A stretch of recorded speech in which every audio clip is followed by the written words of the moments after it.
Turkey made it clear on Thursday that it officially recognized the newly formed rebel coalition as the legitimate leader of the Syrian people, an important step in the group's effort to attract legitimacy and, it hopes, more weapons to bring about the end of President Bashar al-Assad's rule. Turkey once again reiterates its recognition of the Syrian National Coalition as the legitimate representative of the Syrian people, Turkey's Foreign Minister, Ahmet Davutoglu, said in a speech at an Organization of Islamic Cooperation meeting in Djibouti, the tiny country on the Horn of Africa. The announcement by Turkey, Syria's northern neighbor and haven for thousands of Syrian refugees and rebel fighters, was the third significant recognition of the new group this week. On Monday, members of the Gulf Cooperation Council, Saudi Arabia, Bahrain, the United Arab Emirates, Oman, Qatar and Kuwait, recognized the group, known as the National Coalition of Syrian Revolutionary and Opposition Forces.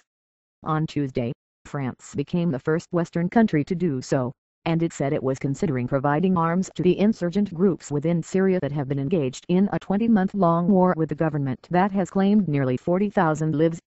Mr. Davutoglu's comments on Thursday followed a statement by Turkey's foreign ministry earlier in the week in which it urged other nations to recognize the coalition.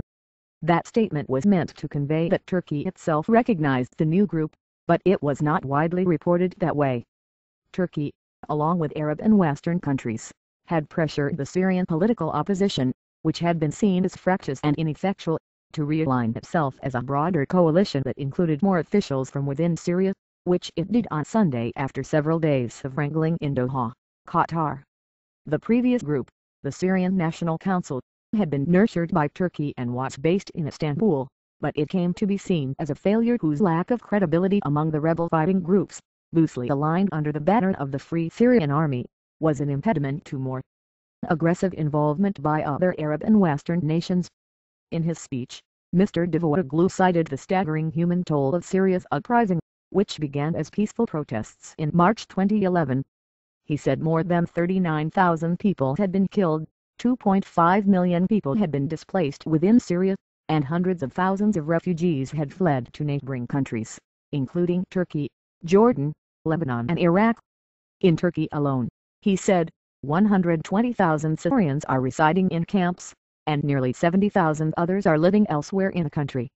Mr. Davutoglu also reiterated Turkey's contention that Mr. Assad, once a close friend of Turkey's, had lost all credibility and legitimacy because of his government's repression of the opposition. The reason behind the ongoing tragedy is the Syrian regime that has refused to acknowledge the legitimate demands of the Syrians and has chosen to try to rule its people by brutal force, he said.